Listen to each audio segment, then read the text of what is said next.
Welcome to our program with author Sarah Caput to celebrate her book, Get a Grip, Vivi Cohen, winner of the 2021 Washington State Book Award for Books for Young Readers. My name is Linda Johns, and Sarah Pate, who is also here today, and I manage the Washington Center for the Book, an affiliate of the Center for the Book at the Library of Congress, and we're a partnership of the Seattle Public Library and the Washington State Library. We're partnering with our friends at the Washington Library Association to bring local authors to libraries, schools, and readers across the state through these online events. Our special guest, Sarah Caput, will read a bit from her book and be in conversation with Jen Carter, an amazing youth services librarian with King County Library System here in Washington at the Carnation Library. Thanks for joining us, and I'll now hand things over to Jen. Thank you. Awesome. Well, I get to introduce Sarah Caput. Sarah Caput is a local Washington author from Bellevue, Washington. She has a PhD in history from UCLA, and she is the chairperson for the Association for Autistic Community, for the autistic community. Now, she wrote this wonderful book called Get a Grip, Vivi Cohen, which won the Washington State Book Award for Young Readers. It also was a Schreider Family Honor Title. So welcome, Sarah, and you're going to read for us a little bit. Thank you. Okay, thank you so much for having me. I'm a Seattle local. I live in Bellevue, so it's great to be here with my beloved library. So I will start to read the first few chapters of my book. February 10th. Dear Vincent James Capello, hi, I'm Vivian Jane Cohen, VJC, just like you. That's a sign of a connection between us, isn't it? I think so, but I don't go by VJ like you do. People just call me Vivi. Well, that's not really important. The really important thing is this. I want to be a knuckleball pitcher when I grow up, just like you. My mom says that's impossible because there's never been a girl in the major leagues. Still, someone has to be first, right? And I'd like it to be me. I don't know if it's actually possible, but my brother, Nate, says I throw a wicked knuckleball. He's on the varsity team as a catcher, even though he's only a freshman in high school. That's really impressive, don't you think? So if Nate says my knuckleball is good, then it must be at least a little bit true. The problem is, I've never pitched in a real game. I don't play for a team, and I don't know if I ever will. But that's not a very happy subject to write about, and I want this letter to be happy. So now I'm going to talk about something else. I bet you're wondering why I'm writing to you out of all the bajillions of people in the world. Well, besides your general awesomeness, we actually know each other, sort of. I met you 3 years ago when you were still pitching in the minors. You probably don't remember, but for me, well, it was the most important day ever.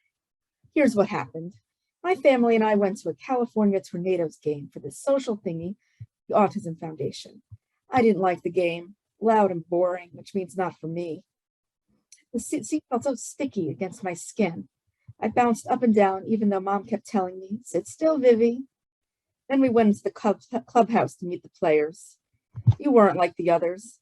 They talked to us in loud voices, which was pretty stupid because being autistic doesn't mean you can't hear anything. They use that funny voice teachers do sometimes, the one that needs to explain things very slowly. Not you. You saw me wandering around in the back corner and came up to me with a big smile on your face. You tried talking to me, but I don't talk to strangers. I fought very, very hard against the urge to run. I wanted so much to get back to my own room, away from all the strangers and their big voices and stinky armpits. That's when you pulled out a baseball and showed me your knuckleball grip. 4 fingers clenched into a fist. The knuckleball is a very special pitch, you said. It completely defies the laws of physics because it doesn't spin in the air like other pitches. Try it. I didn't understand much about physics and stuff, but I liked the idea of throwing a super special pitch. Except I didn't think it would be a very good idea to throw a baseball with all those people right there. Now? I asked. You laughed. Not in the clubhouse. But when you get home, will you give it a try? Yes, I said. You smiled. I think you'll like it. When I went home that night, I tried throwing the knuckleball for real. The first 2 pitches bounced into the grass. Then the third pitch sailed right over the backyard fence, so I lost the ball forever. Nate got really mad at me because I borrowed it from him without asking. Oops. After that, I asked Mom and Dad for my very own baseball. Even though it was hard, I knew I wanted to learn the pitch that defies the laws of physics. Your pitch. Every day since then, I've practiced throwing the knuckleball. I'm not sure how many days that is, but it must be an awful lot. I can also throw a two-seam fastball, though it isn't exactly fast.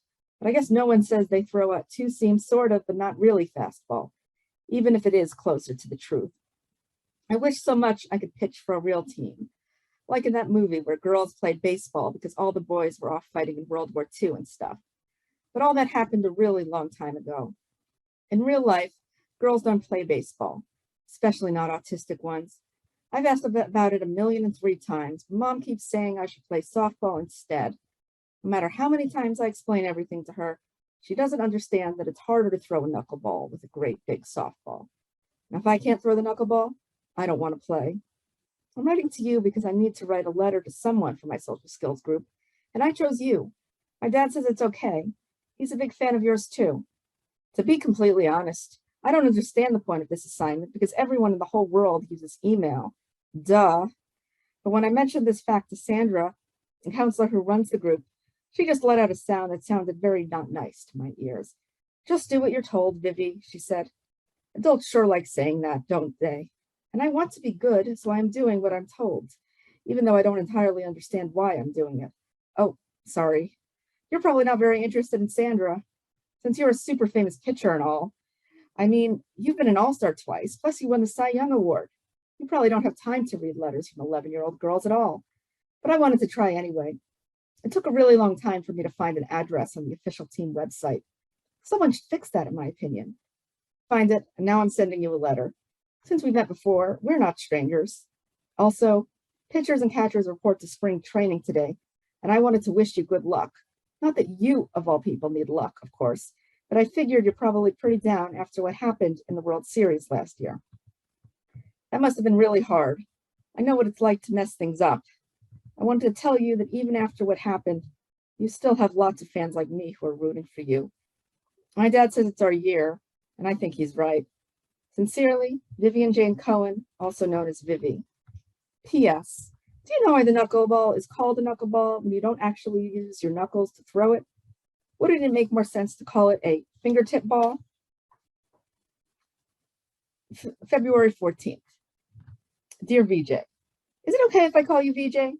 I know it would be proper manners to call you Mr. Capello, but all the TV announcers call you VJ, so that's how I think of you. You're probably surprised to hear from me again. I was only supposed to write one letter for Social Skills Group, but I liked it so much I thought I'd write another one, just to say hi. I like writing letters to you for some reason, and I found a big stack of envelopes and stamps in the kitchen, so I figured, well, why not? You didn't write back to me, but that's totally okay. I know you must be busy in spring training. Mom and Dad say that if I'm good, maybe we'll get tickets for a game this year. Of course, I really want it to be a game where you pitch, but any game will be exciting. I'm much more grown up now than I was 3 years ago. Now I understand baseball. Also, I really don't want to bother you or anything, but something's been bugging me. It's about baseball, so I thought maybe you could help. Well, actually, someone has been bugging me. Nate. I used to throw with him all the time, but now he won't play baseball with me anymore. The other day, I went into his room to see if he wanted to throw a ball around in the backyard. I found Nate sprawled out on his bed, and let me tell you, that bed was totally not made in the way Mom likes. The walls of his room were covered in posters of baseball players, mostly all the super great catchers like Buster Posey and Gary Sanchez, except for this one picture of a dark-haired pitcher I didn't recognize. The moment I entered, Nate twisted his face all funny and slammed his laptop shut. You know, there's this thing called knocking, he said in his grumpy voice. You might want to try it sometime. Works great. I know you're probably wondering how I managed to remember everything he said so well. The answer is that I just keep thinking about what happened, what I could have done better. So I really do remember every single thing he said. Maybe one or two words aren't completely right, but that doesn't matter. The point is, he was being mean. I know what knocking is, I told him, because duh. But I wanted to know if you can do a throwing session with me. Nate glared at me so hard that I could feel my spine shrink in. I'm not your person. I have my own life, and it's kind of important. Not that anyone around here gives a flying triceratops about that. Actually, He did not say flying triceratops. I can't repeat his actual word because it was very bad, and I am not letter to you. I changed it to flying triceratops because it's such a funny expression. Dad says it sometimes. I care about your life, I insisted. But when do you want to play with me? Maybe it was stupid to keep talking when he was obviously in a super bad mood. But VJ, I just didn't understand why he was acting busy with baseball. But Nate always throws with me at least once a week. And we haven't done it in 10 whole days, which is basically forever in pitcher time. So obviously we needed to do it again soon, right? Nate gave me another grumpy monster glare. When I feel like playing catch with you, I'll let you know, okay? But right now I'm busy and I just can't. The way he said playing catch, VJ, I'm not exactly sure how to describe it, but there was just something in his voice that I didn't like. I always thought our throwing sessions were more important than just playing catch, you know? But I guess he doesn't agree. Okay, I whispered. I could feel an awful prickly feeling swell up in my eyes, so I had to get out of there before I did something really, really stupid. VJ, why would my brother act like this? He never used to be mean. Did I do something wrong? I say the wrong thing a lot, even when I don't mean to, so maybe that's what happened. What do you think? You can give me your honest opinion. I promise. Sincerely, Vivi. If you want to read the rest, Get a Grip Vivi Cohen is available in anywhere books are sold. Thank you for the opportunity to read. I always enjoy that. There's an audiobook too, that actually does a much better job than I just did, if you're interested. It's also the audiobook available through the Seattle Public Library. Okay. And Sarah, you have a new book too. We should plug your Many Mysteries of the Finkel Family. Yes, I do. So this book is in the spirit of Harriet the Spy, but also the Penderwicks and the Vanderbeekers. It's about a pair of sisters from a big Jewish family, and most of them are neurodivergent. Both of the sisters are autistic. Their dad has ADHD. And they, well, one of them, the older sister, decides to start a detective agency, and the younger one insists on coming along because that's what younger sisters do. And they take up on their first mystery, which is why Dad burned the brisket for Shabbat. And they end up discovering more family secrets than maybe they had planned. And that's how the book goes. I'm very proud of it. It follows actually two characters instead of one. Nice. Well, I have some questions for you from young readers and young writers. And one of the things that I love about Vivi Cohen is that if she wants to play baseball, that's what she wants to do. And I wonder if you had the same feeling about writing. What inspired you to become a writer? Did you always know you wanted to be a writer? I did, actually. I mean, when I was a kid, I always said when people ask me, what do you want to be when you're grown up? I said a writer. But actually, that was when I was young. And then by the time I got to high school, I said I wanted to be a journalist. But then I realized that I didn't actually like doing everything that comes with journalism. I went to college. I majored in history, and I loved that. And I wanted to be a history professor. I went to UCLA, got the PhD, and I loved historical research, but it is very difficult to get a job as a history professor. And so towards the end of graduate school, when I kind of had given up on, I'd sort of put the writing thing on the back burner. And then I realized, well, maybe the professor thing isn't going to happen either. But then I started writing a novel. The novel has not been published, but I proved to myself that I could finish one, and then I wrote another one, and then I wrote a third book, which is Get a Grip, Vivi Cohen. And so I sort of, for a while there in my life, I didn't think I could actually write a book, but I always wanted to. And when I finally did it, I'm so glad that I did, because it turned out that I am good at it after all. I'll say award-winning even. Yeah. So you started writing books when you were in graduate school. How long have you been writing books? I started at the very end of graduate school. Okay. It's hard to do both at the same time. I think, well, I finished UCLA around 2015. And so that's when I wrote my first book. And then around 2015 or 2016. Then I wrote my first two books fairly quickly. I didn't know how to revise them, and but I had help from other writers. I started meeting other writers and participating in mentorship programs. And then I wrote with Vivi Cohen, I wrote the first draft very quickly, wrote that in can't even remember, early 2017. And that book, actually, it's probably been the easiest book that I had to write. And I sold that book about a year later, which is, but then the work isn't over when you sell the book. But for me, Vivi Cohen was a very easy book. It just sort of was the story that I felt like I needed to write, and it came out relatively easily.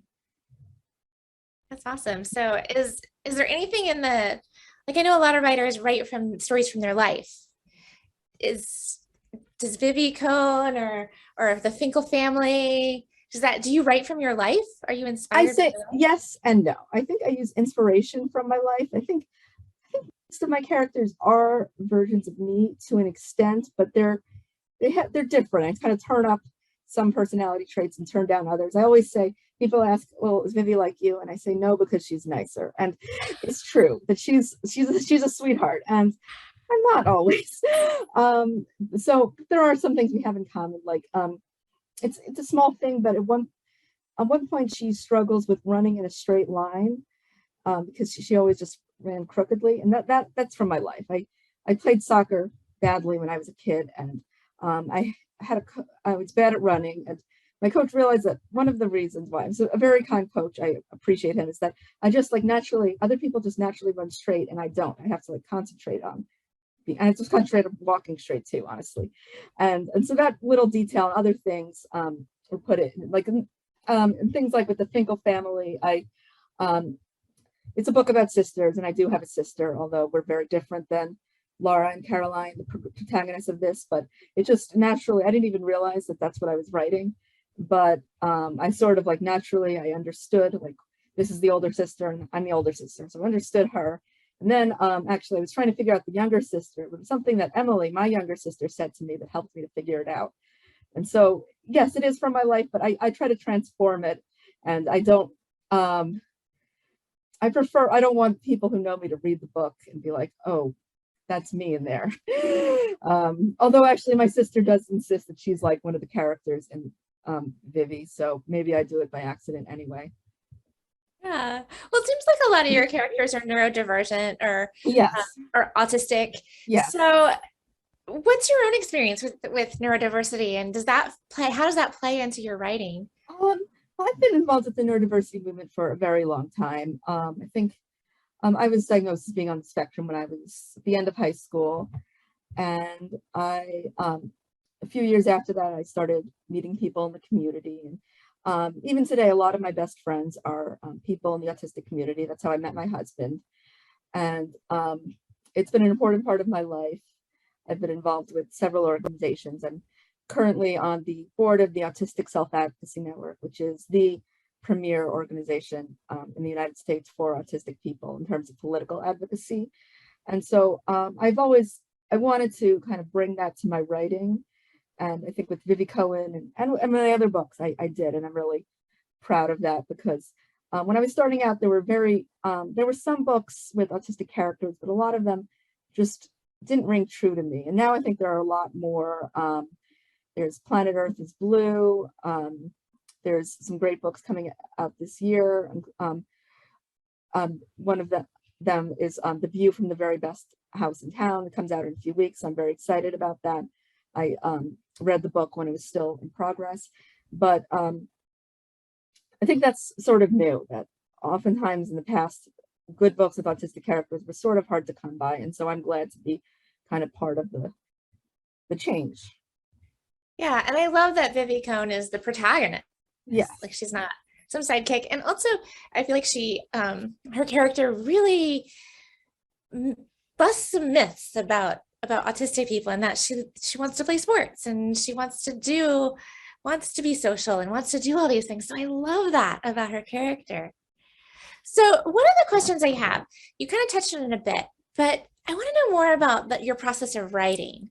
So, if you ever get stuck in writing, you said Vivi Cohen went really fast. If you ever get stuck, yes, no, unstuck? I do. A lot of writers make an outline ahead of time and they write from it. I can't do that. I tried my first few books. I was like, okay, makes sense. You write an outline, but then I never followed the outline. And so I figured, well, why not just cut the step entirely? And so I sort of, usually when I write, I have an idea of where I want the story to go, but I don't know for sure. And usually it starts with a character. Like with me, I heard Vivi's voice so strongly, and I knew what I wanted. And my other books are the same ways, that I feel the characters and what their conflict is, but maybe all the other details don't necessarily come with me for me. And what I recommend is for people, if you're stuck, just try to write something. Like, and even if you just write a sentence or two, it's still something, and it adds up and over time. And also another thing is to try to write out of order. That if you're writing a scene that just bores you, like skip to like the part you want to write. And oftentimes if a scene bores you, it's because it doesn't need to be there and it's just a boring scene. I figure if I can't write a scene that interests me, then how am I going to interest anybody else in this? So just sort of kind of be flexible and just kind of do the writing, even if it's a struggle. That's sort of my advice for people who get stuck. That's great advice. I love that. If you're bored writing it, then just don't bother. I love that. You wrote Vivi Conan letters. Was that something that just occurred to you, or was that how did that come to be? Absolutely me. I guess I sort of subconsciously remembered books that I read as a child, like Dear Mr. Henshaw. And for me, it always made sense to be in letters, that I just that I felt like she was a character who, like me, so this is one of the things we definitely have in common, who communicates best through writing. And so it made sense that was what the book was about, is that the form was about her expressing herself through writing and learning how to express herself to other people. And so I don't want to spoil anything, but her Vivi as a writer is an important part of her identity, that even though she seems like, I mean, she's a pitcher, but she's also a writer. And so that was a key part. Actually, at one point, my editor, who's wonderful, Dana, and I, at one point we had discussed possibly adding in other scenes that are not epistolary. And I thought about it, but it just didn't feel right. For me, this book, it just felt right that it had to be entirely through letters. Love that. It's such a great format for this book in particular. So you told us a little bit about the process. What happens in the editing process? Are there people that you work with? How do you actually get it published? It's it's a lot of steps. Usually I write on my own and I try to get a draft that's somewhat together. Oftentimes I send it to other writers. My friend and critique partner, Adriana Cuevas, I recommend her books. The Total Eclipse of Nestor Lopez and Cuba in My Pocket, both wonderful books out, should be in the library as well. So oftentimes I send it to her and she kind of cheerleads me. And she also brings up a few things. It's like, well, what about this and this? And then now, I didn't have this when I started out, but now when I have something, I send it to my agent or my editor. Oftentimes for Vivi Cohen, I had to write the entire book and have it pretty well polished before editors would look at it. But now that I'm established, I can sort of send partial manuscripts to my editor and she'll look at it. And oftentimes, actually, she's been really great in with the Finkel family, and especially my new project after that. She's like kind of helped shape it from the get-go by giving her thoughts and talk it out together. And then eventually I will hopefully give her a completed draft and she'll give me notes, and then we go back and forth a bit. And then hopefully, eventually it will be sent to other editors. We kind of do more of the nitty gritty in terms of copy edits, that everything, they really look at every comma, every word to make sure that it's, that you're using words correctly and that you're consistent, all of that. Actually, with the thing with Vivi is that I worked really hard to make the dates consistent, because I had dates. And so all of these dates, they match up perfectly to 2020. But the problem is that the pandemic happened. And so now the book is basically in an alternate universe where the pandemic never happened. So all of my work was sort of squandered a bit. But, it's still, it's internally consistent. So. Right. Yeah. I like that detail, Yeah. That's really, if a reader were to go back and look, they would. Really it matches up. Exactly. But of course, Little League games were canceled. Baseball season was delayed. And so everything didn't happen the way it was supposed to. But the dates are correct. We got to stay home and read great books like yours. So perfect. And imagine that we were out with Vivi Cohen. Yes, I think so. I mean, that's honestly appealing these days. So yeah. Well, I have one last question for you, which is, What question do you want me to ask you? Oh, huh. I think that's a hard one. Is there a question you just always wanted to be asked? Um, okay, you've asked really. I,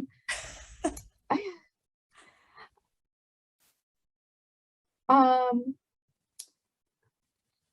I guess I want something that I like to talk about is that in addition with Vivi Cohen, in addition to my editor Dana, who's fabulous, there were some other people who really helped shape the book, and in particular, because I have several key characters who I was writing outside of my experience. That for VJ is a mixed race Black man, and gay. Nate, her brother, is gay.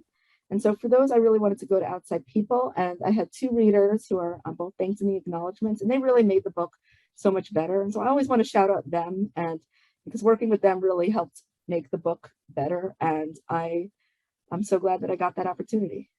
That's awesome. Well, see, I'm sorry I threw you there for a minute, but I'm glad you got Yeah, the no, I opportunity to just talk about wanted your to readers. throw that in there because I know there are a lot of misconceptions about that kind of editorial work. And it's not like they didn't like censor me. They didn't tell me, oh, don't do that. They just explained to me, well, how about this? And I thought about it, and their advice was right on. And I actually also used a sensitivity reader for the Finkel family because one of the characters uses a tablet to talk. So I think it's a key part of the process for many writers, and I highly recommend it. I love that. So having readers to help you with the diversity and the sensitivity that you might not know about. Yeah, that's really neat. But it was important to me that to have diversity in the cast, but that I understand that I'm not able to do everything by myself. So. Great. I love that, asking for help. Oh, awesome.